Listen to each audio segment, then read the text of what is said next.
Alors, Bezrat Hashem, j'ai pensé intéressant de traiter cette semaine par rapport à la paracha de Korach,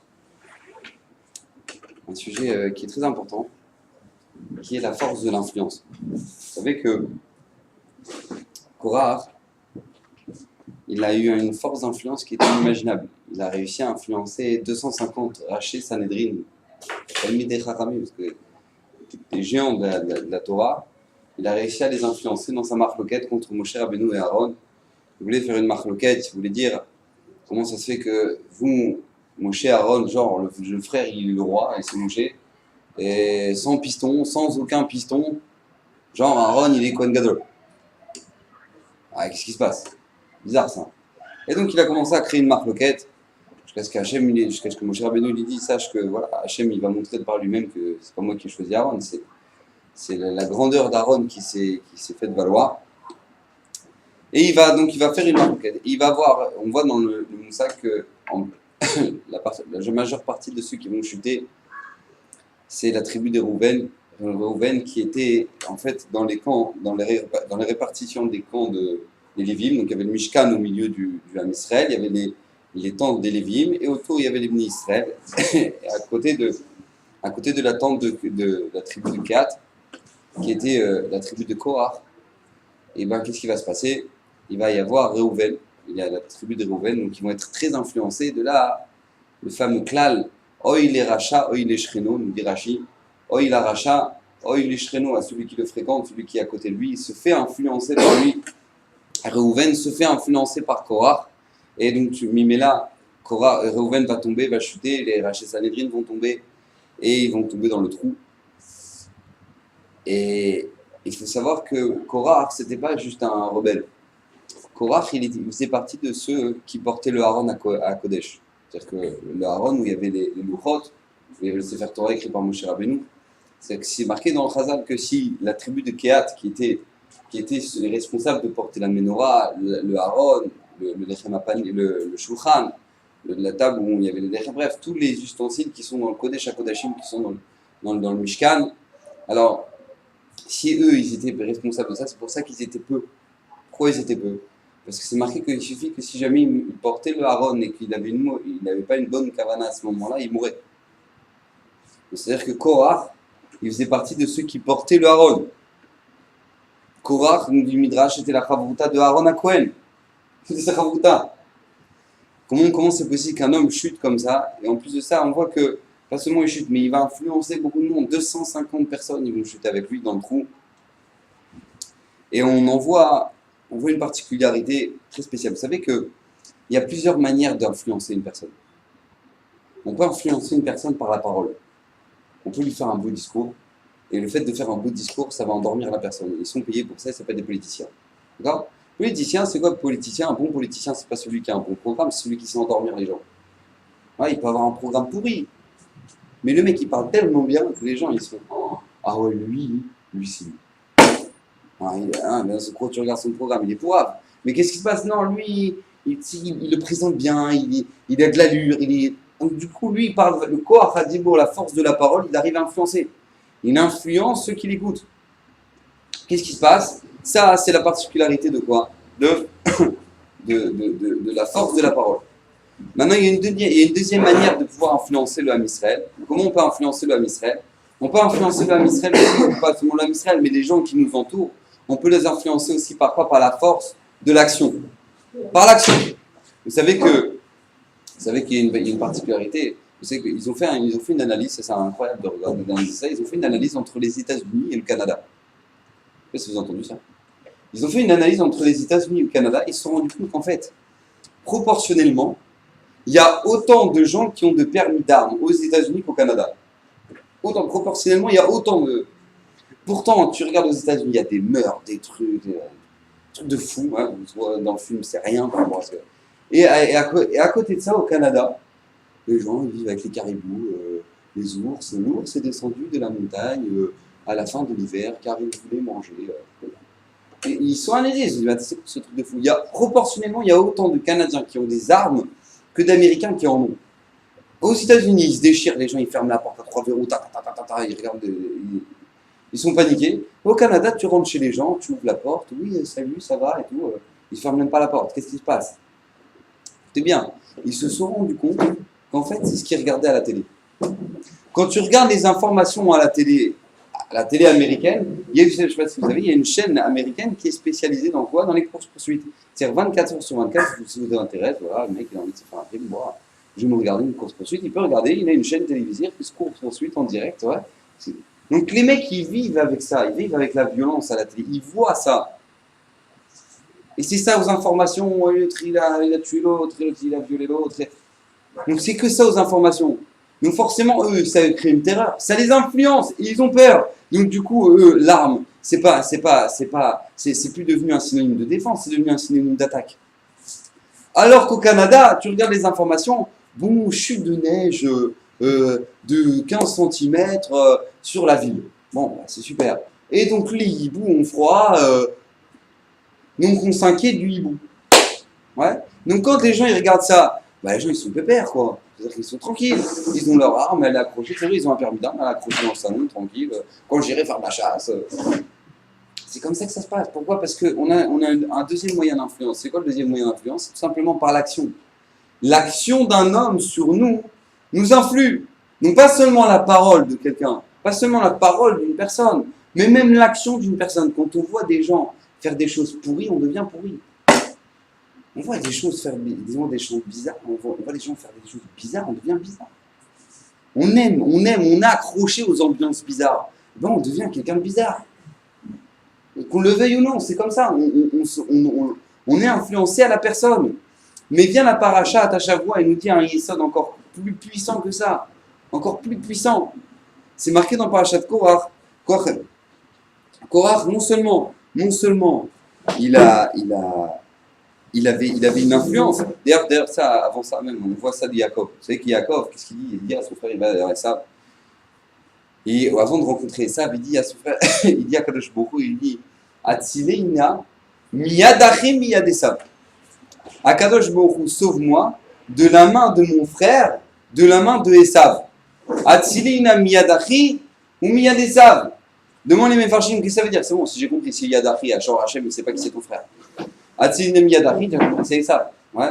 Miyad Esav, donc tu ne sais pas s'il y a des Esav. Qu'est-ce que ça veut dire? Tout simplement, les Mefarshim m'expliquent tout simplement que quand Yaakov il est venu, il a fait une petite fila, il a demandé à Kadosh Baruch Hu, sauve-moi, pas seulement de Esav. C'est quoi Esav? Esav, c'est les pogroms. C'est Edom, quand ils veulent nous taper sur la tronche, ils font des pogroms, ils font une shoah. Ça, c'est Esav. Esav, quand il se présente à moi avec des armes. Mais Miyadachi, c'est quoi Miyadachi? Quand Esav, il vient vers moi et il me prend dans la main. Il dit, tu veux qu'on se fasse un resto ensemble et tout tu veux comme ça? C'est vrai. Oui, ouais, non, mais tiens, regarde, moi je mange dans un resto cachère. Il n'y a pas de problème. Il n'y a pas de problème. On mange ensemble. Si on mange cachère, on mange cachère, pas de problème et tout, machin. Et qu'est-ce qui se passe? Il se marie avec une goya. Mais elle lui fait Shabbat, hein. Attention, elle lui fait les chalotes, les trucs, machin, tout. Elle lui fait tout. Ah, elle lui fait tout. Mais qu'est-ce qui se passe? Yaakov, il prie de ça. Il dit Atzileina miyad achi, miyad Esav. Quand il se présente à moi comme un frère, qui ne m'influence pas, de Kédékar, c'est marqué dans le passage, au moment où il se sépare de Esav, et Esav il lui dit comme ça, Vayomer Esav, Atzigana imra minaam asheriti. Je vais laisser, si tu veux, regarde Yaakov, je vois que tu as des enfants et tout, Blaina, Baruch Hashem, je vois que tu as du bétail et tout, tu sais quoi, je te laisse des serviteurs, avec de ceux qui sont avec moi. Je te laisse la télévision, je te laisse la radio, je te laisse tout ça je te laisse avec moi. Tu veux un petit peu? Ce qu'il lui dit Yaakov, il dit, Vayomer, Lamazé. Imsachen bene Adoni. Il dit, mais pourquoi tout ça va, moi je suis très bien. Pas besoin de tout ça. J'ai pas besoin de tout ça. Laisse-moi tranquille. Pourquoi? Parce que Yaakov, il avait compris le danger. C'est pas que Yaakov, il avait tout ce qu'il fallait. C'est sûr qu'Yaakov, il a fait tout ça. Mais il avait compris le danger. Il avait compris le danger de l'Ashpa. Mais dans le paracha, on voit quelque chose d'encore plus puissant. On voit que tout simplement, Akadosh beaucoup il dit comme ça. Veidaber ela eda. Les morts. Sunami alao ale anashim areshaim aele. ואל תיגעו בכל אשר להם פן תספו בכל החטאותם. Il dit attention, et Akadosh Baruch Hu, il fait une azara, il les prévient. Il dit attention, pas seulement ne les fréquentez pas seulement parlez pas ou ne les regardez pas, mais attention, n'ayez aucun kécher avec même tout matériau qui leur appartient. Écoutez, c'est marqué dans le message, c'est marqué Veyardu hem vechol asher lahem chaim sheola. Marqué que quand Hachem il a ouvert la terre, tout la date Korach, ils sont tombés dans la terre, et ils sont tombés eux et tout ce qui leur appartenait dans le Guéhinom. Écoutez bien ce qu'il dit. Il dit Midrash. Rabbi Bachia Beshem Rabbi Chelbo. Af shemotam sheayu ktuvim beshtarot shel acherim parou. Même si, écoutez bien, genre Korach, un jour il a prêté de l'argent. Ouais. Et lui, le mec à qui il a prêté de l'argent, et ben qu'est-ce qui se passe? Donc, il a reçu un shtar. Voilà, j'ai reçu un shtar de Korach. Au moment où ils sont tous tombés dans le trou, le nom de Korach il s'est effacé. Maintenant, le mec il arrive avec un shtar, il voit tout ça. Oh, bien ça. Il n'y a plus de nom. Il y a Datan Aviram, tous les noms de ceux qui ont fait la marloquette pour Moshe Rabbeinu, il s'est passé. Les noms. Attends, j'ai pas compris, Mabaya, c'est au contraire, on se souvient de lui. Non, même le nom il s'est effacé. Leur nom il s'est effacé du shtar. Du papier il s'est effacé le nom. Écoutez bien, c'est marqué. Afilu machat shaita sheula biyad Israël miyadam. Af I aita nivlat. Même une aiguille que genre il a prêté, la femme de Korach, elle a prêté à la femme de je sais pas qui. Ouais. Tu vois l'aiguille, elle se met à rouler. Tac, tac, elle sort du pot. Tac, jusqu'au dans le pot. Je sais pas compris, c'est une aiguille. C'est une aiguille.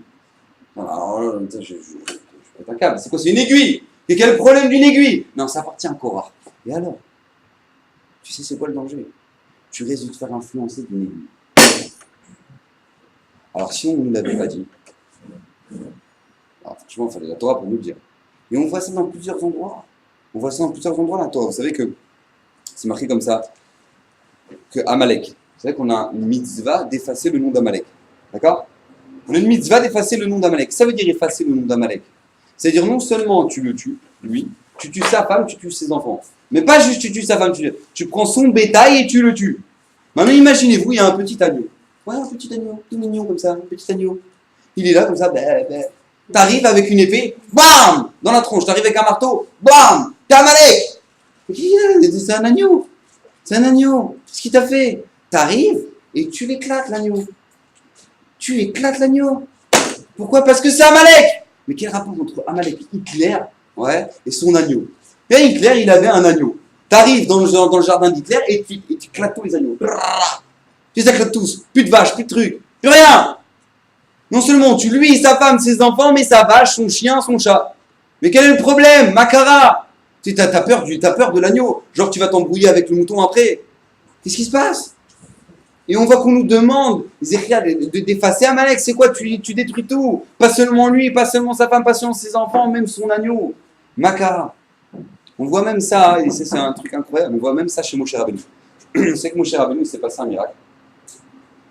Moshe Rabbeinu, il a eu quelque chose d'incroyable, c'est qu'au moment où il était petit, il a eu un miracle, il est parti sur le Nil, et au moment où il est parti sur le Nil,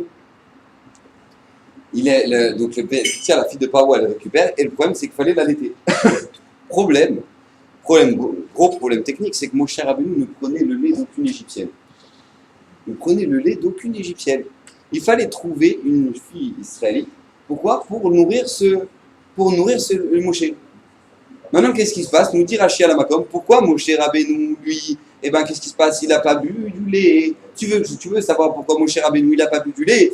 Parce qu'attention, cette langue-là, qui à l'avenir, va parler avec Akadosh Baruch Hu à Sinaï. Cette langue-là qui va parler avec Hachem ou à Sinaï, elle va boire du lait d'une égyptienne. Chas v'shalom. Et donc, qu'est-ce qui se passe? Il ne buvait pas de lait. Et parce qu'il y a une goutte de lait qui est tombée sur sa langue, il l'a bégayé toute sa vie. Moi, je pose la question, je ne comprends pas. C'est quoi du lait? C'est des protéines, du magnésium, de la vitamine C, vitamine D, vitamine A, truc, tralouette, baba. Ouais, c'est de la vitamine, je comprends pas. On est en train de discuter de quoi? D'accord? C'est des vitamines. C'est des vitamines. Donc, quel est le problème que Moshe Rabbeinu, il va prendre une goutte de lait, hein?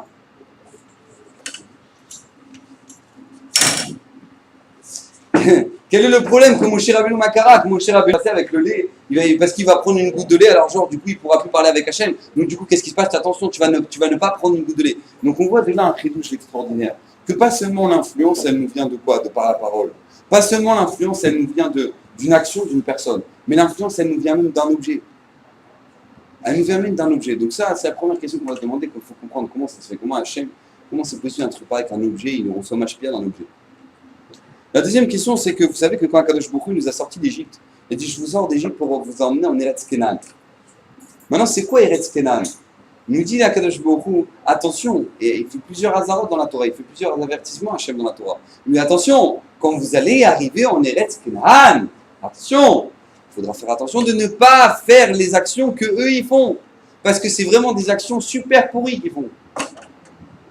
Alors, je n'ai pas compris. Hachem, tu nous as sorti d'Égypte parce que vraiment, on était au 49e degré de l'impureté. D'accord? 49 degrés d'impureté. Maintenant, qu'est-ce qui se passe? Hachem, tu nous fais sortir d'Égypte pour arriver où? Pour arriver en Eretz Kenaan, que là-bas, tu nous préviens, tu nous dis, mais attends, les gens, ils sont tous pourris. Hachem, tu sais très bien, c'est marqué dans le Zohar, écoutez bien ce que je vous dis. C'est marqué dans le Zohar que Yosef, Hatzadik, au moment où il s'est présenté devant Paro, Paro, il a dit, mais vas-y, mais Bessimcha, ramène toute ta famille.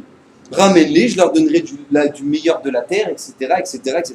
Il dit le Zohar, c'était quoi la kavana de Paro? C'était qu'il voulait faire manger du pain égyptien aux Israël. À partir du moment, il dit le Zohar, où ils ont commencé à manger du pain des Égyptiens, ils sont tombés. C'est pour ça que Paro, il arrive, il dit, je vais leur faire manger, tu sais quoi, des graisses du pays, des trucs, t'inquiète pas, vas-y, fais-les. Qu'est-ce qu'il dit Yosef? Il dit, non, pas de problème, on a tout ce qu'il faut. Ils sont venus avec tout ce qu'il faut. Qu'est-ce qu'il lui répond Yosef? Il lui dit, ne crois pas que tu vas nous embrouiller. Nous, on est venus avec tout ce qu'il faut. Il n'y a pas de problème, nous, on ne se fera pas influencer. Et quand est-ce que c'est tombé? À partir du moment où ils ont commencé à fréquenter les Égyptiens. Donc Hachem, il sait très bien la gravité de fréquenter les Égyptiens. Maintenant, Hachem, il nous sort de l'Égypte et nous dit, tu sais quoi, je vais te faire venir dans un pays où ils sont tous pourris. C'est tous des malades. Les Canaani, les trucs, les Foussi, les trucs, c'est tous des malades. Et ben, tu sais quoi, je vais te faire venir là-bas. Et là-bas, tu vas rentrer. Mais c'est quoi? Comment ça se fait? Tu sais très bien comment ça a fini en Égypte. Comment ça se fait que tu m'envoies là-bas? Ça, c'est la deuxième question. La troisième question, Bezrat Hashem, qu'on verra ce soir, c'est qu'on sait qu'on voit qu'il y a un Koach HaAshpa, on voit qu'il y a une force d'influence. On le voit tous autour de nous. Mais pourquoi Kadosh Baruch Hu, il a créé cette force-là? Parce qu'a priori, c'est très dangereux. Quand on est influencé par des personnes, quand on est influencé par un système, on voit que la tronche du monde, ouais, on voit comment ça termine l'histoire. Donc a priori, pourquoi Kadosh Baruch Hu, il a créé un système qui est tel? Pourquoi il a créé une force qui est la force d'influence? Et on verra que si jamais maintenant on comprend c'est quoi la grandeur de cette force-là, combien c'est important dans notre attache. Vous savez que il faut savoir que quand on se fait influencer, c'est pas juste qu'on se fait influencer parce qu'on est faible. Et ça, c'est une grande erreur qu'on a tendance à croire. Ouais, moi, t'inquiète pas, moi je suis super fort, moi il m'arrivera rien. Ouais, c'est faux. Tout le monde peut se faire influencer. Tout le monde. Adkedekar, je vais vous ramener un midrash, je vais tomber par terre. Moshe Rabbeinu, il s'est fait influencer. Moshe Rabbeinu, il s'est fait influencer. Écoutez bien, c'est marqué dans le passage. Au moment où Moshe Rabbeinu, il quitte Paro, parce que à cause des embrouilles qu'il a eu, il a tué un Égyptien. Il arrive chez Yitro. Et à ce moment-là, Yitro le met pendant 10 ans en prison. Ouais, petit détail de la vie de Moshe. 10 ans de tôle. Et donc, il a fait 10 ans de prison chez Yitro. Et qu'est-ce qui se passe? Qui c'est qui le nourrissait à ce moment-là? C'était Tzipora, la femme de Moshe, qui va devenir la femme de Moshe. Au moment où Yitro, il commence à avancer dans le chemin de la Torah, et il se réveille, il dit purée, ouais, c'est vrai, attends, c'est la Torah, il y a Hachem, il y a truc. Et donc, qu'est-ce qui se passe? À ce moment-là, où il se réveille, il fait sortir Moshe Rabbeinu. Il fait sortir Moshe Rabbeinu de prison.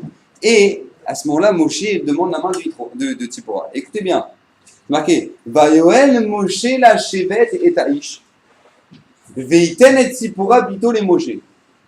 Donc Yitro, qu'est-ce qui se passe? Il a consenti, Moshe, à vivre avec Yitro, son beau-père. Et qu'est-ce qui se passait? Veiten et Tzipora bito les Moshe. Et donc il a donné qui comme femme? Il a donné Tzipora comme femme. Très bien. Écoutez bien ce qu'il dit le Midrash. Vayoel Moshe. Maou Vayoel. Et là, Marlo Yitro le Moshe. Écoutez bien. Il lui a dit Yitro à Moshe Rabbeinu. Kabel alecha davar ze shomer lecha. Accepte sur toi la chose que je vais te dire maintenant. Vani notna Tzipora lecha leisha. Et je te donnerai Tzipora ma fille en mariage. Amar le Moshe. Maou davar. Il a dit c'est quoi la condition du beau-père? Écoutez bien, la condition du beau-père. Amar lo Yitro, ben shielecha trila risho, voilà, yela avodazara. Je ne sais pas si vous imaginez un peu le truc. Moshe Rabbeinu, ouais, il va se marier avec Tzipora. Il dit mais c'est quoi la condition du mariage? Je vais te dire c'est quoi la condition du mariage. C'est quoi la condition du mariage? C'est que le premier fils que tu auras avec ma fille, tu le donneras pour la avodazara. Qu'est-ce que veut dire Moshe? Qu'est-ce que veut dire Moshe? Mikan velach leshem shamaim. Et après les autres, ouais, bah, c'est les Shem Shamaim. J'aime jamais, d'accord, ils iront à l'Yeshiva. Vekibel alav Moshe la sot kedavarazé. Moshe il a dit d'accord. Moshe il a dit d'accord. Alors a priori on se dit quoi, c'est une embrouille de beau-père. Ouais, c'est une embrouille de beau-père, c'est que lui il est en train de dire oui, c'est bon, t'inquiète pas et tout, t'inquiète pas, moi ta fille, t'inquiète pas, le premier ira à l'Azara, t'inquiète pas. Qu'est-ce qui se passe? Écoutez bien, Yitro il a pas peur. Amarlo Yitro Ishavali, il a dit jure-moi que le premier de tous tes fils ira à l'Azara. Veishavalo Moshe. Moshe il a juré. Moshe il a juré. Chez Neymar, Vayoel Moshe. Ve'en et là je vois. C'est quoi? Vayoel, c'est un lachin de joie, de promesse. Donc on voit de là qu'est-ce qui se passe aussi. Moshe Rabbeinu, il se fait influencer par Yitro. C'est bon. Au moment où il parle, il dit le Rav Dessler un yesod extraordinaire. Il dit que tout simplement, il y a plusieurs manières d'influencer une personne. Il y a la parole, comme on a vu, ouais. Mais quand on dit une parole, on peut montrer une volonté par une parole. Je m'explique. Par exemple, quelqu'un il dit j'aime le chocolat. D'accord? Quelqu'un il dit j'aime le chocolat. Donc on a compris qu'il aime le chocolat. Comment il a exprimé la volonté de quoi? Que c'est sa volonté de manger le chocolat. Il a dit voilà, j'aime le chocolat, est-ce que tu as du chocolat? Maintenant, il y a une autre manière d'exprimer sa volonté. C'est quoi? Par une action. D'accord? Quand on voit quelqu'un qui roule en voiture Shabbat avec une cigarette à la bouche, on a compris qu'il ne fait pas Shabbat. D'accord? On a compris qu'il ne fait pas Shabbat. Donc, il y a deux manières de voir quelle est la situation d'une personne. Ou par sa parole, ou par son action. Son action, elle peut révéler qui elle est. Il dit le Rav Dessler, au nom du Maharal de Prague, il dit, des fois, l'action, elle est encore plus forte que la parole. Je m'explique. Vous appelez quelqu'un, dit, dis-moi, ça te dérange pas, on se donne rendez-vous à tel endroit, ouais, et tu viens. Ouais, on se donne rendez-vous, on va se faire un resto ensemble. Et qu'est-ce qui se passe? Le mec, il y va. Au moment où il attend la personne qui est là. Il appelle, il dit, où est-ce que t'es? Je dis, ah ouais, non, mais tu sais pas, j'ai un problème, j'ai un truc. Il dit, ça fait 3 fois que tu me le fais. Ouais. Donc, au bout de 3 fois, j'ai compris qu'en fait, tu poses des lapins. C'est tout ce que tu fais, en fait. Tu m'as posé une 3e fois un lapin. Très bien. Donc, on comprend que la personne n'a pas besoin de... Non, mais tu sais, je t'explique, machin, truc. T'as pas besoin de m'expliquer pendant 3 heures. J'ai compris que quoi? Que le fait de ton action, elle révèle que quoi? Que maintenant, tu plantes les gens. Très bien. Vous savez que quand on demande à une personne, on l'appelle comme ça au téléphone, on dit, tu sais, regarde, est-ce que ça t'intéresse qu'on fasse ça ensemble? Ça t'intéresse qu'on fasse ça ensemble? La personne, elle répond,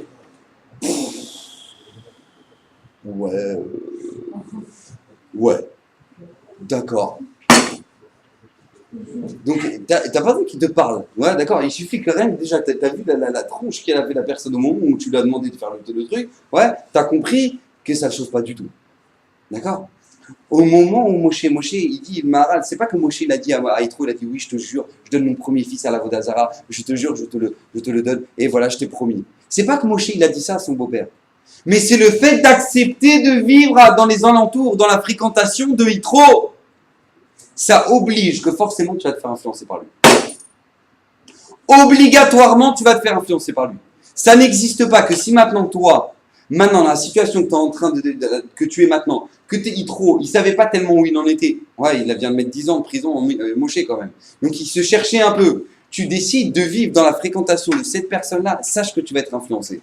Ah, Tkama, tu vas être influencé, sache que ton fils, il va être touché par ça. Ton fils, il va être touché par ça. On se dit, bon, ça va, elle est belle et tout. N'empêche, Gershom. Ouais, Gershom, le premier fils de Moshe. Bah, il est bien sorti quand même. C'est pas que c'est sorti un rebelle. Écoutez bien, c'est marqué dans Shoftim. Je vais vous lire, c'est marqué dans Shoftim. C'est marqué comme ça. Ve'in na'ar mi bet lechem Yehuda. Mi mishpachat Yehuda, ve'u Levi, ve'u Garsham. Il y avait un petit garçon, il y avait un jeune comme ça, qui faisait partie de la famille de Yehuda. Et qu'est-ce qui se passe? Ve'u Levi, et il était Lévi. Ve'u Garsham, et il habitait là-bas. Et il ne savait pas trop quoi faire de sa vie et tout, il cherchait un peu du boulot, ouais, il cherchait à... Et donc, qu'est-ce qui se passe? Il y avait là-bas un homme qui s'appelait Micha, et qui faisait une grande avodazara qui a fait tomber beaucoup de monde, qui s'appelait Pesel Shel Micha, l'avodazara de Micha. Et il lui a dit, je cherche un boulot, et ben moi je cherche un prêtre pour moi avodazara. Il dit, Rachid, qui c'était ce jeune-là? Ben Gershom, Ben Moshe Rabbeinu Aya. Ce jeune-là, qui c'était? C'était le petit-fils de Moshe Rabbeinu. C'est marqué, Vayomerlo Micha, Sheva il m'a dit, veillez li les Av, les Kohen, Vanochi et Tenlecha, Aseret Kesef les Yamim, Ve'erech Begadim, etc. Michael lui dit, t'inquiète pas, viens avec moi, tu seras mon coin, tu seras mon prêtre, maintenant je te sponsorise, tu auras les vêtements, tu auras le truc, tu auras tout ce qu'il te faut. Écoutez bien ce qui est marqué dans le passage. Vayoel, à Lévi, la Shevet et Taïch. Il consentit le Lévi de rester avec. Qui c'est qui a dit Vayoel? Qu'est-ce qu'on a vu la dernière fois? La dernière fois qu'on a vu ça, c'était avec Moshe Rabbeinu. Vayoel, Moshe, la Shevet et Taïch. Il dit le Maharal de Prague, parce que maintenant, Moshe Rabbeinu, c'est marqué là dans le Midrash, parce que maintenant Moshe Rabbeinu, il a accepté de vivre dans les alentours de Yitro, quand il ne savait pas trop où est-ce qu'il en était. Tu as accepté de vivre, c'est comme si tu as juré. Ton action, elle dévoile que tu es prêt à te faire influencer. C'est comme si tu as juré. Ah, c'est vrai, ça ne va pas se dévoiler sur ton fils, ça va se dévoiler sur ton petit-fils. Il va devenir prêtre pour la Avodah-Zara. Prêtre pour la Avodah-Zara. De là, on apprend un grand yesod. Un grand yesod qu'il faut savoir pour toute la vie. Il n'y a pas un choix qui est gratuit. Il n'y a pas de choix qui est gratuit. Il n'y a pas une action qui est libre comme ça. En kazidavar. En kazidavar. Ce que tu fais, forcément, ça va s'inscrire dans ta vie. Les choix que tu vas faire, les influences que tu vas avoir, forcément, ça va s'inscrire dans ta vie. En malasot. En malasot. Moshe Rabbeinu, il a été influencé par qui? Moshe Rabbeinu a été influencé par son beau-père. Moshe Rabbeinu, il a été influencé. Nous, on se dit, moi, ça va, tranquille. Ouais, ça va, moi, ça va, je traîne avec mes cousins, mes cousines, tranquille. Ouais, moi, ça va, on se fait des soirées ensemble, mais ça va, moi, je sais que je suis religieux ou religieuse. Ouais, ça va, moi, je sais que je suis avec eux. Bon, c'est sympa, on fait rien, mais comment tu peux croire 2 secondes, comment tu peux être bête dans ta tête 2 secondes, de croire, ne serait-ce qu'un instant, que de rester avec des gens pourris, tu vas rester bon. Comment tu peux croire ça 2 secondes? Comment ça peut rentrer dans ta tête? Moshe Rabbeinu, il s'est fait influencer par Yitro. Moshe Rabbeinu, il s'est fait influencer par Yitro. Tu crois que toi, tu vas c'est gratuit? Toi, ça peut rester gratuit. Comprenez que, et comment ça fonctionne? Comment ce système-là, il fonctionne? Il faut savoir un grand yesod. Vous savez qu'Akadosh Baruch Hu nous a fait un cadeau extraordinaire. C'est quoi ce cadeau qu'Hachem il nous a fait? C'est qu'en regardant le monde physique, on comprend le monde spirituel. Et ça, c'est un grand clade. En regardant le monde physique, on comprend le monde spirituel. Je vous l'ai déjà dit, vous savez que Shlomo Ameler, dans Michelet, il raconte, voilà, j'étais à côté je suis passé à côté d'un champ d'un homme qui était paresseux. Je suis passé à côté d'un champ d'un homme qui était paresseux. Et qu'est-ce qui s'est passé? J'ai vu que maintenant, il y avait des ronces et des mauvaises herbes qui poussaient. Il y avait des ronces et des mauvaises herbes qui poussaient. Oh, et puis j'ai vu que là, comme glandeur, qu'est-ce qui se passe? Il y a des ronces et des mauvaises herbes qui poussent dans son jardin. Qu'est-ce qu'il vient nous dire, Moshe? Qu'est-ce qu'il vient nous dire Shlomo Ameler? Il ne nous raconte pas ses balades, ouais. Mais qu'est-ce qu'il vient nous dire Shlomo Ameler? Il nous a raconté un grand yesod.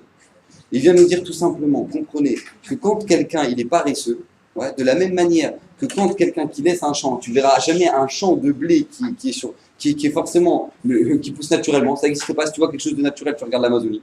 D'accord, tout est en bazar. Tu vois un champ de blé, c'est forcément le résultat d'un travail. Auto d'avoir, si tu vois quelqu'un de construit, tu vois quelqu'un d'équilibré, tu vois quelqu'un de construit, forcément c'est le résultat d'un travail. Kazer, forcément c'est le résultat d'un travail. Auto d'avoir, il faut comprendre qu'Hachem nous a fait un recette extraordinaire. Et comprenez, écoutez bien ce que je vais vous dire. Hachem nous a fait un grand recette qui s'appelle la radioactivité. Vous savez c'est quoi la radioactivité? Je ne sais pas si vous avez vu les vidéos de Tchernobyl. Au moment où Tchernobyl, ça a sauté là-bas, la centrale nucléaire, elle a sauté, il y a des vidéos. Ouais. On voit des gens, ils marchent là-bas pour ramasser des cailloux, pour ramasser je sais pas quoi, ils devaient s'occuper de je sais pas quoi. Et au bout de 2 minutes, les gens, ils vous laissent, ils s'effondrent. Ils s'effondrent par terre. Tu regardes les vidéos, ils marchent, et d'un coup, ils tombent. Pourquoi? Parce que la radioactivité, elle était tellement puissante que les gens, ils font un coma. Et après, tout leur corps, il se détériore, ils mouraient de souffrances horribles. Vous savez que la centrale nucléaire au Japon, ouais, on ne peut plus s'approcher à moins de 60 km pendant 600 ans. Non, tu te dis, mais qu'est-ce qu'il y a? Ouais, tu regardes le panorama, il est magnifique. Qu'est-ce qui se passe? Quand tu vois des grenouilles, elles ont 4 yeux et tout, bon, tu dis, bon, c'est clair, mais bon, maintenant, qu'est-ce qui se passe? Donc, optimiser, tu vois que tout naturel, il n'y a rien, tu vois rien. Je vous pose une question, si je prends une casserole, je la mets dans le cœur d'une centrale nucléaire, tu vas faire la dafina dedans? Tu vas faire la dafina dedans? Comment ça se fait que tu fais pas la dafina? Il n'y a rien. Je comprends pas, il n'y a rien. Tu as compris un grand yesod, ce qui s'appelle la radioactivité. De la même manière que une centrale nucléaire, ça dégage de la radioactivité, comprends qu'une personne qui est pourrie, c'est radioactif. comprend qu'une personne qui est pourrie, c'est radioactif. Une personne qui est pourrie, c'est radioactif. Une personne qui est bon, c'est radioactif. C'est pour ça que c'est marqué que Gadol Shimush Talmidei Chachamim Milimut Torah, Mitalmud Torah. C'est plus grand d'être Meshamesh un Talmid Chacham que de vivre. Tu t'étudies pas, tu vis juste avec un Talmid Chacham. C'est plus grand que d'étudier la Torah. Pourquoi? Parce que tout simplement, lui, il t'irradie. Il te fait une irradiation. Vous savez que le Rav Eliashib, c'était très dur de lui poser des questions parce qu'on voulait lui poser des questions après la tfila. On attendait qu'il ait fini sa tfila et on ne voulait pas le déranger pendant qu'il étudiait. Ouais. Maintenant, le problème, c'est que quand il avait fini sa tfila, ouais, en une fraction de seconde, il était dans sa Gemara. Donc les gens, ils attendaient. Ils disaient, voilà, je vais te poser une question. Ouais, il a fini sa tfila. Nous, on se dit, ouais, ça va, Marlouf. Nous, on range notre filine. Ça va, Steven. Ouais, et toi, grand-mère. Et toi, ça va où tu passes Shabbat Ouais, on discute pendant 3 heures, donc ça va, on attend de discuter. Ouais, avec Yashiv, il finissait sa Gemara, il finissait sa tfila, son sidour était là, tac, la Gemara comme ça. Les gens, ils arrivaient là-bas, ils se prenaient une perfusion de Bitul Torah. C'est-à-dire, t'as compris c'est quoi le Bitul Torah dans ta vie. T'as vu Rav Eliashib une fois, ce que ça veut dire ne pas perdre de temps pour étudier la Torah, tu l'as compris bien comme il faut, tu l'as vu en face de tes yeux. Vous savez que mon Rosh Kollel, il était le shamash du Rav Raikin, avec Sléba. Le Rav Raikin, avec Sléba, c'est bien. Quand il se levait, maintenant il était très âgé, il a fait la Shoah, etc. Quand il se levait la nuit, et pour aller aux toilettes, il se rhabillait entièrement. Non, il a 90 ans. Il se rhabillait entièrement pour faire Asher Yatzar. Parce que c'est pas kavod que moi maintenant je vais faire Asher Yatzar alors que je suis en pyjama. Ça n'existe pas un truc comme ça. À 90 ans, il avait un barour qui dormait avec lui pour s'occuper de lui. Et lui, il s'habillait. Et vous savez ce que ça veut dire qu'il était fatigué dans sa vie. Il était fatigué. Il n'y a pas. Je me lève la nuit, je ne fais pas Asher Yatzar en pyjama. Alors non seulement nous, ouais, déjà nous, on est en short, ouais, on se détend. Et après, qu'est-ce qui se passe? Après, on arrive, je dis, ouais, c'est quoi? Ouais, je dois faire l'utilade, j'ai oublié de faire l'utilade. Et après, Asher Yatzar, voilà, j'en parle même pas. Après, le lendemain matin, il fait tout déchiré, il fait, ouais, on va voir. Et lui, il s'habille à 2h du mat, parce que je dois faire Asher Yatzar. Vous savez qu'une personne âgée, elle ne va pas qu'une seule fois aux toilettes. Et bien, il se rhabillait à chaque fois. Cet homme-là, quand tu le voyais, il t'irradiait. Le Rav Eliashib, il avait 100 ans, il restait debout pendant la Chazara du Shaliach Tzibur. Il restait debout. Il dit pourquoi? Parce que c'est pas grave, c'est marqué dans le tour, il y a une DA dans le tour, ouais, dans le Beth Yosef, qui ramène que quoi? Que c'est plus rachouv la Chazara de la Mida que la Tfila elle-même. Donc du coup, il restait à 100 ans, il restait debout. Toi, t'es là, ouais, je suis déchiré, je me mets dans la chaise, je m'installe comme ça, limite on s'endort pendant la Chazara. On entend l'autre qui fait Modim, à faire oh ouais, Modim. Il avait 100 ans. Il avait la génération sur les épaules, il dormait 3 heures par nuit, et il restait debout. Les mains shrina. Et c'est pour ça que Gadol, Shimush, Talmidei, Chachamim, Mikwa, Milimut Torah. Pourquoi? Parce que les personnes, elles t'irradient. Quand tu vois ça, la personne, elle est irradiée. À l'inverse, quand on va chez des gens et qu'on arrive chez eux et que le Shabbat, c'est mort, on parle que de trucs pourris à table, on parle de rien, et les informations, et l'autre il se déchire. C'est quoi Shabbat? Mais l'Eister, c'est ça Shabbat. Mais l'Eister. On voit que le Shabbat, il se lève à 10h du matin, il arrive pour Moussaf, il ressort, il prend sa dafina, il va se coucher. Mais c'est ça Shabbat. Quand on fait Shabbat dans une situation pareille, c'est normal. Ça nous irradie l'envie de ne pas faire Shabbat. C'est tout ce que ça nous donne envie. Ça nous donne une seule envie de ne pas faire Shabbat. Quand on fréquente des gens qui sont bons, on devient bon. Quand on fréquente des gens qui sont pourris, on devient pourri. El Malasot, c'est le Teva. Il dit le Rambam, Léolam, Adam, Olech, Arer, Svizvotav. Léolam, un homme. El Malasot, c'est un roc. L'homme, il va toujours selon la fréquentation qu'il a. Je vous dis, je témoigne sur moi-même à l'heure qu'il est. Si aujourd'hui, maintenant, j'étudie la Torah, je fais des shiurim, c'est par le srout que j'ai fréquenté des gens qui étaient bons. Il y a des gens qui étaient avec moi au lycée, ils ont fait les mêmes choses, les mêmes trucs, ils ont eu les mêmes épreuves que moi. On était en même temps. Maintenant, eux, ces gens-là, je ne sais même pas ce qu'ils sont devenus, je ne sais même pas s'ils font encore Shabbat, et moi maintenant je fais des shiurim. Et je dis pas ça pour me vanter, Chas v'Shalom. Mais je veux dire pourquoi? Parce que tout simplement, moi, quand j'étais au lycée, je savais que je m'accrochais à un tzaddik. Je m'accrochais au tzaddik. Je m'accrochais à lui. J'avais envie de vivre avec lui. Et je parlais qu'à lui. Et les autres, les lourdeurs, ouais, viens, on va au coin fumeur, on va commencer à fumer, et trucs, et l'autre, il est devenu un sapeur, et l'autre, il est devenu... Mais Leicester, j'ai des gens, des bons Marocains qui sont venus du Maroc, qui étaient purs, théorim, Kedoshim. Ils n'avaient jamais vu une mini-jupe, Ras Shalom. Et qu'est-ce qui se passe? Ils arrêtent, je le vois, il tout le monde dans ma chambre. Je le vois, il était dans ma chambre, il me dit, qu'est-ce que tu fais ce soir? Il me dit, je vais en boîte. Le mec, il a payé son guinam. Pourquoi? Parce qu'il a fréquenté ces gens pourris. Tu fréquentes des gens pourris, tu vas au guinam avec eux. Alors c'est sympa, on sera tous ensemble. Ouais, non seulement on est ensemble dans ce monty, après on sera là-bas, on sera tous des broches. Ouais, on va tourner ensemble, comme ça. Les malarimes vont dire, ouais, tu te fais quelle brochette, celui-là. Et on sera tous ensemble. Ah, mais c'est super, on était ici ensemble, tous ensemble, on était super, ouais, c'est super la soirée, on est tous défoncés, on est tous déchirés, super la soirée. Le lendemain, on arrive, on a une tête comme ça, et on sait même plus qui on est, on sait même plus comment on s'appelle. Après, super, on se rappelle, ouais, comment ça va, c'était bien hier, hein. Franchement, on s'est éclaté, on s'est déchiré la face. Tu vas plus te rappeler de lui, on se rappelle plus, on s'en fout. Mais Leicester, c'est ça ta vie. C'est ça ta vie. Mais comment ça peut être ça ta vie? Et c'est ça tes fréquentations. Et là où tu vas être encore avec eux pour l'éternité, comme ça, c'est ça ton truc, c'est ça ton kiff. On te propose, tu es avec mon cher Abénou, Sarah Imenou, ou quoi, ou Jennifer. Ouais, c'est ça ton choix. Ah ben non, franchement, c'est hyper dur à choisir comme choix. Je sais pas quoi faire pour l'éternité, franchement, je sais pas. C'est horrible, vous comprenez que c'est horrible. C'est horrible. Rien que parler de ça, c'est Leicester. Rien que parler de ça, ça me fait de la peine. Comprenez que Elman, la sorte, c'est un teva. Les gens que tu fréquentes, tu es attiré par eux. Tu es fréquenté par la pourriture, tu fréquentes la pourriture. Ça t'influence, ça t'irradie. Tu es devenu radioactif. Tu es devenu radioactif. Elman, la sorte, tu es devenu radioactif. Alors pourquoi Kadosh Baruch Hu nous a fait, on avait posé la question, on a dit comment ça se fait que Kadosh Baruch Hu, si c'est comme ça, il nous a sorti de 50 degrés d'impureté pour nous ramener en Eretz Israël. Pour nous ramener en Eretz Israël. Qu'est-ce qui se passe en Eretz Israël? On te dit voilà, c'est tous des malades, les Cananis, les Yvoussi, les trucs, ils sont tous pétés, plus les uns que les autres. Alors voilà, tu m'as sorti de la pourriture pour ramener l'impureture. Écoutez bien ce grand Yesod. C'est marqué qu'au moment où Aaron a Cohen, il est arrivé devant Paro, il est arrivé avec son bateau. Il arrive avec le bateau. Et qu'est-ce qui se passe? Il a jeté le bâton par terre. Et qu'est-ce qui s'est passé? Magie de magie, un serpent. Très bien. Maintenant, il me dit le Midrash, Veishlichu ish mateu, veyu letanim, veibala matearon et matota. Et qu'est-ce qui s'est passé au moment où eux, ils ont dit, ouais, tu prends pour qui? Toi, tu prends pour un sorcier, regarde, nous on jette tous notre bâton, et tout, machin. Et qu'est-ce qui s'est passé? C'est marqué que le bâton de Aaron, il a. Ouais, vous avez compris? Tous les autres bâtons.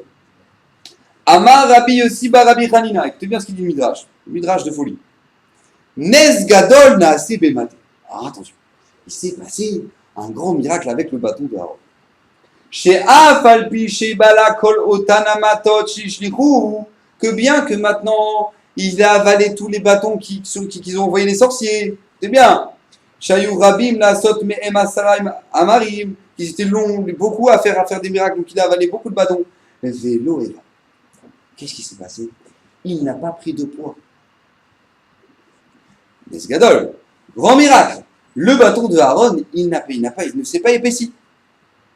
Verol Mishiro et Otto, tout celui qui voyait le bâton de Aaron, il se disait, c'est bien ce qu'il disait, Zemate Aaron, ça c'est le bâton d'Aaron. J'ai pas compris, de quoi tu parles là? Attends, il a un grand bâton, alors il y avait un bâton, et qu'est-ce qui s'est passé? Il a avalé les autres bâtons, et il n'a pas grossi. Alors, qu'est-ce que c'est celui qui grossit, qui ne grossit pas, voilà. Et tout celui qui voyait, il disait, ça, regarde là-bas, c'est le bâton d'Aaron. Et alors, je compris. Alors, on dirait, c'est le bâton de Christophe et de Jennifer. Clairement, c'est quoi le truc là? Il est où l'Isod? Les Varchim, ils sont dans une histoire extraordinaire de ce Midrash. Donc, apparemment, pas écoutez bien. Lorsque Aaron à Cohen, il est venu, il a fait le miracle, et que le bâton, il a avalé tous les autres miracles, le bâton, il n'a pas grossi. Et ça veut dire qu'il ne s'est pas fait influencer par tous les autres bâtons. Il est resté le même, malgré toute l'impureté, malgré toute la sorcellerie, malgré toute la pourriture, malgré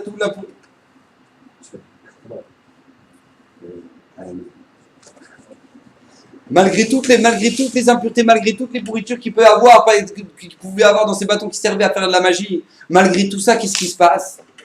Le bâton de Aaron ne s'est pas fait influencer. Et tout celui qui voyait, il voyait Zémate Aaron. Tout celui qui voyait dit, mais regardez la grandeur de ce bâton-là. Même s'il avalait tous les autres bâtons, il ne s'est pas fait influencer dans ce rien. Rien. Et ça, je vais vous dire un grand clal pour toute la vie. Je vous l'ai déjà dit, je crois, mais je vous le répète. Comment avoir la bracha dans chaque chose qu'on fait? Comment avoir la bracha dans chaque chose qu'on fait? C'est quoi la réponse? Placer Akadosh Baruch Hu dans chaque chose qu'on fait. Si on place la volonté d'Hachem dans chaque chose qu'on fait dans notre vie, alors à ce moment-là, qu'est-ce qui se passe? Il y a la bracha. Aaron et Moshe, quand ils sont arrivés dans le bateau, dans le palais de Paro, qu'est-ce qui s'est passé? Ils sont venus avec quoi? Avec la demande d'Hachem. Tu viens avec la demande d'Hachem, Akadosh Baruch Hu, il est avec toi. Quand tu as le Borolam avec toi, Enbaya, tu n'as aucun problème. Ah, pourquoi les Israélites sont fait influencer par les Égyptiens? Tu veux savoir la réponse? Parce qu'ils se sont rabaissés à eux. Parce qu'ils ont commencé à vivre comme eux, à vivre comme des goïms, à s'habiller. Non, pas s'habiller parce qu'ils ont gardé le miracle. Mais ils ont commencé à manger comme eux, ils ont commencé à parler comme eux. Quoi? Parce qu'ils ont commencé à se rabaisser à ce niveau-là. Ils se sont rabaissés, alors c'est pour ça qu'ils se sont fait influencer.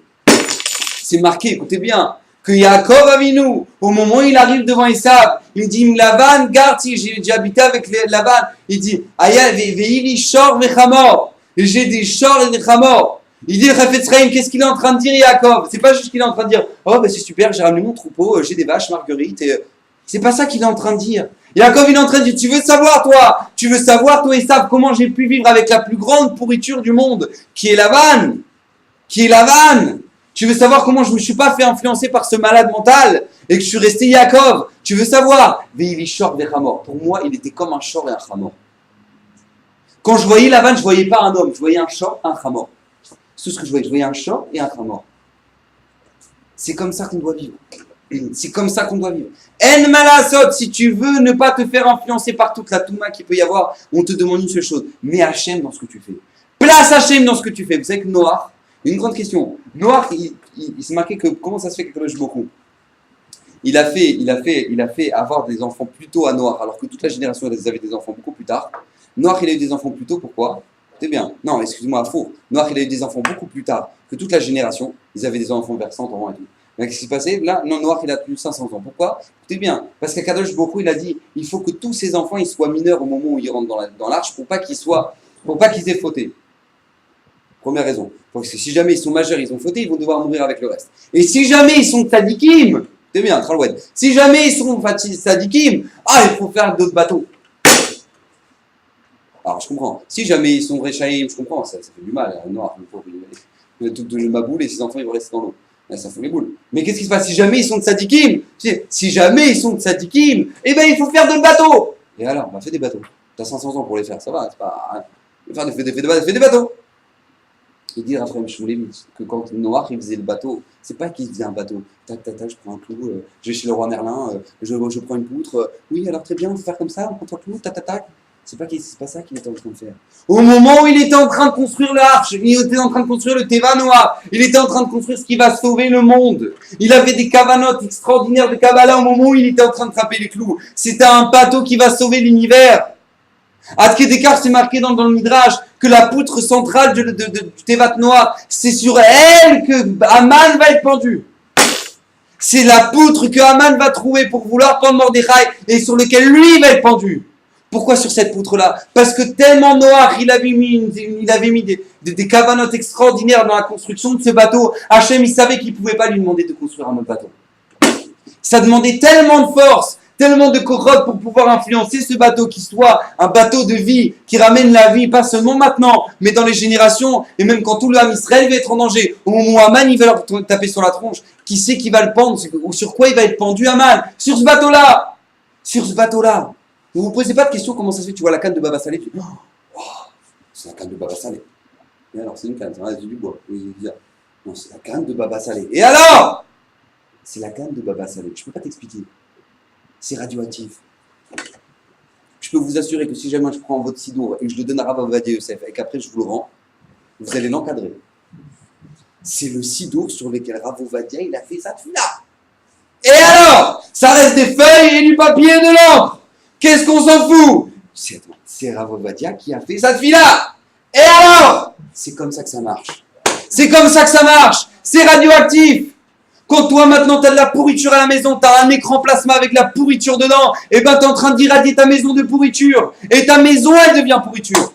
Quand on a trouvé un appartement pour Avriski Levenstein, pour le Rocher, pour le Mashgar Shival Pognovitch, on lui a trouvé un appartement proche, c'était encore à Madgan à l'époque. Qu'est-ce qui se passe? Il a trouvé un appartement dans lequel il y avait un chilo qui habitait avant. Il est rentré dedans. Il a dit, mais comment vous voulez que je dorme là-dedans? Je comprends pas. Il est vide. Il est vide, voilà, il y a des murs, ils sont blancs. Qu'est-ce qui vous arrive? Mais comment? Mais les murs, ils sont imprégnés de radio, de télé. Je peux pas vivre là-dedans. Trouvez-moi un autre. On a dû trouver un autre appartement.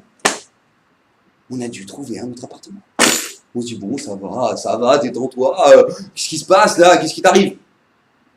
C'est radioactif, Baba. C'est radioactif. Tu comprends pas ça? C'est radioactif. Après, une fois, on l'a emmené pour une Brit Mila, je crois, à Tel Aviv. Une fois, on l'a emmené pour un truc à Tel Aviv. Et ben, qu'est-ce qu'il fait? Il est revenu, il a dit, écoutez-moi bien, il va falloir 3 mois pour récupérer ce que j'ai vu. Il a demandé que votre arabe, excusez-nous, nous, on a une voiture, on a fermé les rideaux, il n'y avait rien. D'accord? Vous êtes dans une voiture en noir avec des rideaux. Qu'est-ce que vous êtes en train de nous dire que vous avez vu? Vous n'avez rien vu. C'est pourri là-bas. C'est pourri. L'influence, elle est pourrie. L'ambiance, elle est pourrie. 3 mois, il va me falloir. 3 mois, il va me falloir pour récupérer. On se dit, oh, ça va, attends, Tel Aviv, c'est sympa. On kiffe. Franchement, l'été, là-bas, c'est le top. Franchement, moi, j'adore. Je vois tout le monde est là, tout le monde est cool, tout le monde est bon, tout le monde est... C'est-à-dire que t'aimes vivre dans la poubelle. C'est un kiff pour toi, c'est un kiff, tu te sens bien là-dedans. Moi, mon ambiance, c'est la poubelle, j'aime, l'odeur, elle est bonne. Mais tu te poses pas des questions. C'est comme ça que ça fonctionne. Mais quand on arrive, que t'es tamé. Une fois, le Stapler, il y a un homme qui est arrivé, il a dit, mais sortez-le de chez moi, il mange du cochon, sortez-le de chez moi, je peux pas. Il mange du cochon. Mais comment il sait? Qu'est-ce qui se passe? Makara. Qu'est-ce que je te dis? Je peux pas. Je suis kadosh, toute ma vie, j'ai travaillé là-dessus. Donc, qu'est-ce que tu veux que je fasse? Comment tu veux que je vive ça, moi? Pourquoi tu veux que je vive ça? Pourquoi tu veux que je sois agressé par ça? C'est radioactif pour moi, c'est radioactif. Et ça, c'est le choix qu'on doit faire dans notre vie. Dans notre vie, qu'est-ce qui se passe? On a le choix de se faire influencer. Et ne croyez pas, c'est pas passif. C'est actif. On le voit. Pourquoi on a besoin de te mettre? Tu peux m'expliquer 2 secondes quand tu réfléchis 2 minutes. On prend une publicité qui va faire 5 mètres sur 4. Ouais, le mec, il va payer 10 000 shekels par mois. Mais il n'est pas pété celui-là ou quoi? C'est qu'il fait autre chose avec 10 000 shekels. Fais autre chose avec 10 000 shekels. Non, mais il faut que je trouve cet endroit-là. À 10 000 shekels, je vais le mettre. Encore, c'est rien, 10 000 shekels, c'est rien. C'est rien du tout. À 10 000 shekels, je vais le mettre là. Il faut qu'il soit là. Pourquoi? Parce qu'il sait très bien que là, je vais les bouffer. Là, ici, je vais les attraper. Je vais les attraper les uns après les autres. Ils vont tous être là. Oh, il est bon le yaourt. Ah, allez, prochaine fois que je vais à la Makoulet, j'achète ce yaourt. Et toi, tu crois que tu as fait ton choix. Tu crois que tu as fait ton choix dans ta vie. Tu n'as fait aucun choix. Tu n'as rien fait du tout. Tu n'as fait aucun choix. Alors, il y a un problème. On avait demandé, alors comment ça se fait qu'Akadosh Baruch Hu, il veut qu'il y ait ce système-là? Pourquoi Hachem, il veut qu'il y ait ce système-là qui s'appelle l'influence? Pourquoi Hachem, il veut qu'on soit influencé? Si c'est tellement grave, c'est tellement pas bon, pourquoi Hachem, il veut ça? Alors, moi, je suis toujours posé une question. C'est qu'en général, quand il y a des filles qui ne sont pas habillées et qui veulent me parler, ouais, j'ai toujours remarqué que, je sais pas, elles tirent dehors, je suis comme ça. J'ai une question, moi. Je me suis dit, mais comment ça se fait? Elle vit comme ça tout le temps. C'est horrible. Toute sa journée, elle est comme ça. Parce que ça fait trop tirer les trucs. Genre le décolleté, il est comme ça, rallumé comme ça. Ouais, on voit le ventre et tout. Je comprends pas. Comment ça se fait? C'est comment ça, toute sa vie, toute sa journée, elle est comme ça, tac. C'est horrible, tu vis plus. Bah, achète-toi des vêtements largement, t'es tranquille, là, en train de tirer les trucs, là. Oui, grave, le truc. Quelle horreur! Vie comme ça toute la journée, c'est horrible. Et en fait, je me suis rendu compte que non, pas du tout. C'est le fait d'être en face de quelqu'un qui représente la Torah, ça influe à la tzniut. C'est bizarre ça. Non, mais regarde, t'es en mini-jupe. Détends-toi, t'es en mini-jupe. Voilà, je m'en fous, moi j'assume complètement ce que je suis. Voilà, je m'en tape. Ouais. Et comment ça se fait que tu vas voir Baba Salé, tu vas dire, ouh là là, j'aimerais partir, une porte là. Qu'est-ce qui se passe? Comment ça se fait? Parce que tout simplement, la Gdoucha, ça influe. Ça te pousse à avancer. Vous savez qu'il y a un barour une fois, à Tel Aviv, il voyait une photo, voilà, comme il y a à Tel Aviv, d'accord. Et donc, qu'est-ce qui se passe? Il voit une photo et d'un coup, il tourne la tête comme ça. Derrière lui, il y a un mec qui était complètement philo. Il dit, mais comment c'est possible qu'un homme, il ait une force comme ça? Qu'il y ait une photo comme ça, et il la regarde pas. Il y a une force qui est plus forte que ça de surpasser et de tourner la tête. Il faut que je trouve ce que c'est. Le mec, il a fait tchouva, il est devenu Rosh Hashiva. Maintenant, ce Bachour, lui, il fait sa vie. Ouais, il fait sa vie. Il n'a jamais su qu'il y a quelqu'un qui le regardait derrière, un truc. Il sait pas. Ouais, il est rentré chez lui, sa mère lui a fait un bon plat, et tout le truc. Et il sait pas. Et l'autre derrière, il a fait tchouva, il est devenu Rosh Hashiva.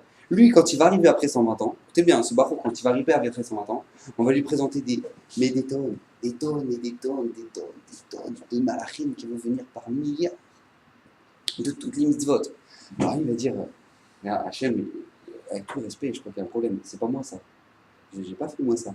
Il fait, si, c'est toi qui l'as fait. On lui ramène des tonnes et des tonnes et des tonnes. Il dit, non, mais c'est pas moi, ça c'est sûr. Moi je connaissais pas le chasse. Il dit, si, mais si, regarde, j'ai pas fini 15 000 fois le chasse. Je sais que j'ai pas fini 15 000 fois. Non, mais t'as pas compris. C'est le Rosh Hashiva qui l'a fini et tous les Talmudim qui l'ont enseigné et qui le finissent et qui le terminent encore et que eux ils ont des enfants et qui le terminent. Tout ça c'est par ton scout à toi, par ton mérite à toi. Parce qu'une fois tu as ton tête, il a fait tchouva, il est devenu Rosh Hashiva, il t'a influencé. Tu l'as influencé par ta mitzvah, il est devenu Rosh Hashiva, il a influencé. Donc il a appris ses Talmudim truc et tout ça, ça te revient. Ça te revient parce que ça vient de toi. Ça c'est le cadeau qu'Hachem nous a fait. Hachem nous a donné le koach à être mashpia. On peut être mashpia, alors on peut influencer l'autre. Tu sais pourquoi? Parce que pas seulement Hachem il veut que tu sois bon envers l'autre, mais Hachem il veut te donner un chesed extraordinaire. Que pas seulement Hachem il veut que tu aies ton olam haba à toi, mais tu auras le olam haba de tous les autres. De tous les autres. Parce que qu'est-ce qui passe? T'as influencé, alors t'as influencé lui, et lui il a fait ça, et lui il s'est fait, et lui il s'est encouragé, et lui il s'est motivé, et trucs, et tout ça tu l'as. Une personne qui pendant la tefila, elle est fatiguée, elle est crevée. Et tu vois, elle fait des efforts, elle se déchire, elle s'encourage. Celui qui est à côté de lui, qui est en train de rêver, et ben il va voir ça, il va faire des efforts. Et ben tu sais quoi, tu auras le mérite de ta mitzvah, de toi. Et lui, et toi, écoutez bien, c'est un cri douche extraordinaire. Quand toi, tu vas le voir qui se renforce, alors tu vas te renforcer aussi. Donc tu vas avoir 3 fois puissance 3. Toi, lui, toi. Puissance 3. Pourquoi? Parce que tu l'as influencé. Vous imaginez le cadeau que c'est? Vous imaginez le cadeau qu'Hachem nous a fait?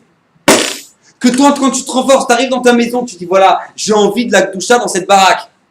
D'accord? Arrêtez avec votre écran. Enfin, il prend le marteau. Non, mais après, je vais t'en parler. Mais en tout cas, bref. En tout cas, il dit j'en ai marre. Voilà, je prends envie de ça, laissez-moi tranquille. Moi, ma chambre, au moins, elle est kadosh. Ouais. Et puis, quand tu te renforces, t'imagines bien. T'es en train de irradier l'endroit. C'est inimaginable ce que tu peux faire. C'est inimaginable ce que tu peux faire. Un garçon qui s'empêche de regarder une fille qui a oublié de s'habiller dans la rue. Il s'empêche de regarder. Écoutez bien ce que c'est marqué dans le Khazal. C'est marqué qu'à ce moment-là, il y a 300 personnes qui ont des hirorim de tchouva.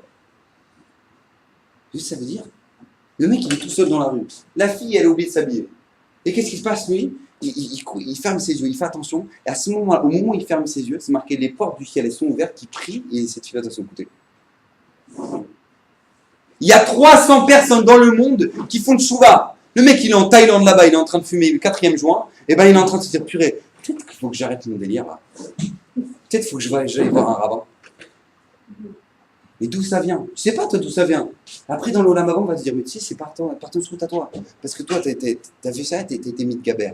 Tu t'es renforcé et on se dit mais non mais je comprends c'est hyper dur dans le monde du travail, d'être en jupe jusqu'à là, c'est hyper dur, franchement tout le monde regarde, tout le monde truc, mais tu te rends pas compte, au moment où tu fais ça, au moment où tu mosser nafshira pour ça, tu es en train de faire une mistirut nefesh pour ça, tu es en train d'irradier tout l'endroit, l'autre la chilo elle est en train de se poser des questions, elle dit mais pourquoi maintenant il fait 40 degrés à l'ombre, qu'est-ce qui se passe, elle est en train de s'habiller avec des collants, qu'est-ce qui lui arrive, c'est là, elle se pose des questions, elle dit mais qu'est-ce qu'elle a dans la tête? Elle va la voir, elle dit mais t'as pas chaud? Non j'ai pas chaud, bon je suis bien, je suis heureuse.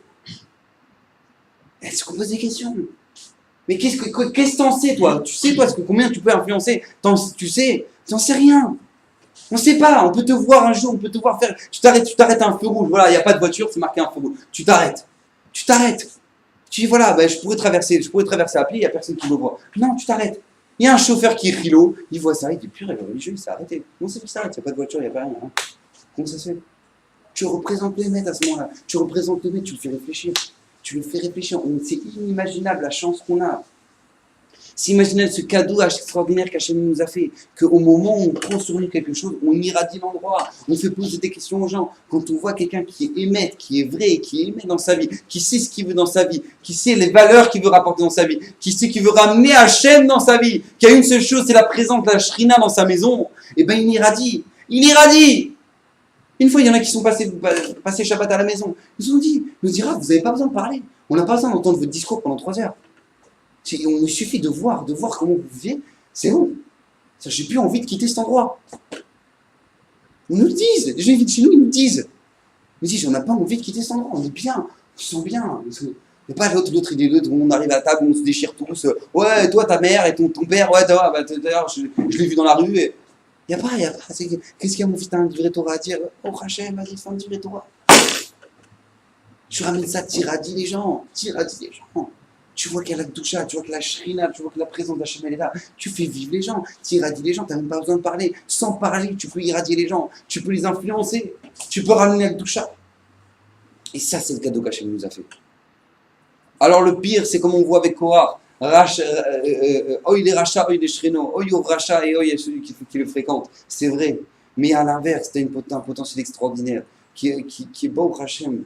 Bon, Hachem, un tzaddik, comment on peut vivre? Comment tu peux voir, j'ai ramené une fois j'ai ramené un chalala. Le mec, il était gominé, avec le jean diesel jusqu'à là, tu sais, la chouetton, le DLG, dans le temps, il faut relever. Et avec ce que je l'ai ramené, et j'ai monté devant Raphaël Ganievski. Devant Raphaël. Maintenant, il n'a même pas parlé, Raphaël, il n'a même pas calculé, il est en train de suivre. Il est sorti, il m'a dit, j'ai ressenti quelque chose. Je ne sais pas comment t'expliquer, j'ai ressenti quelque chose. Je me sentais bien. Cet homme-là, il est tellement bon.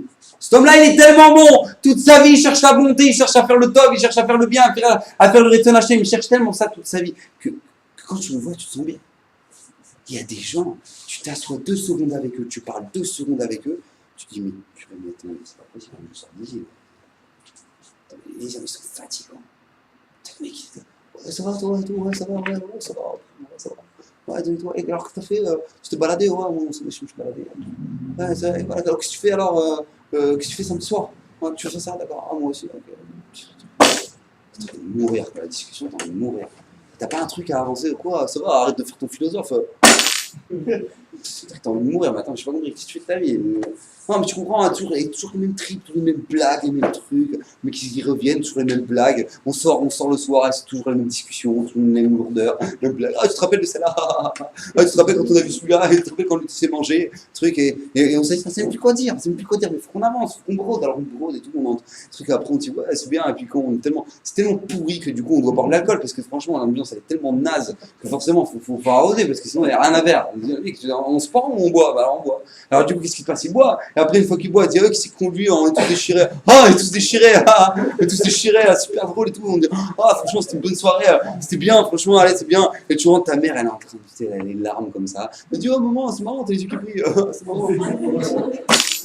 Ah, voilà, c'est la vie. Oh, franchement, j'ai kiffé là, vraiment ma jeunesse, je l'ai vécu là. Ah, franchement, voilà, je pourrais dire à mon fils, voilà, j'ai vécu quoi. C'est le mec qui s'est enterré vivant, il a pris une pelle, comme ça, il s'est allongé dedans et il s'est enterré le mec. Il s'est enterré vivant. Il s'est enterré. Pareil dans tout. Ça, je vous donne des exemples qui sont vulgaires, mais pareil dans tout. Les gens, ils arrivent, ils ont des problèmes, et ils ont des problèmes de shalom bayit, et toujours la même discussion, toujours la même lourdeur, toujours le même truc. Non, mais tu comprends, moi, je veux ma salade le Shabbat. Je veux ma salade. Il n'y a pas ma salade, c'est pas Shabbat. Et le mec, il va faire un problème de shalom bayit. Il va déchirer sa femme. Elle est où la salade? Ils sont pas fatigués, ces gens-là. Je vous pose la question, ils sont pas fatigués, ces gens-là. Mais attends, mais tu m'as pas fait la dafina? Mais comment c'est possible? Mais comment t'oses te présenter devant moi? Mais ça, je vous dis, mais ça existe, c'est des cas qui sont vrais. Et les femmes, elles appellent le Rav. Qu'est-ce que je fais, Rav? Je peux plus rentrer chez moi. Mon mari, je n'ai pas fait la dafina. C'est vrai, c'est grave. Mais comment on peut être aussi lourd que ça? C'est pas possible. Comment on peut être aussi lourd que ça? On peut s'attacher aux choses oreilles, de comprendre l'émet, de pouvoir influencer en autour de nous dans le émet, qu'on soit influencé du émet et que Bezrat Hashem Mashiach puisse nous aider.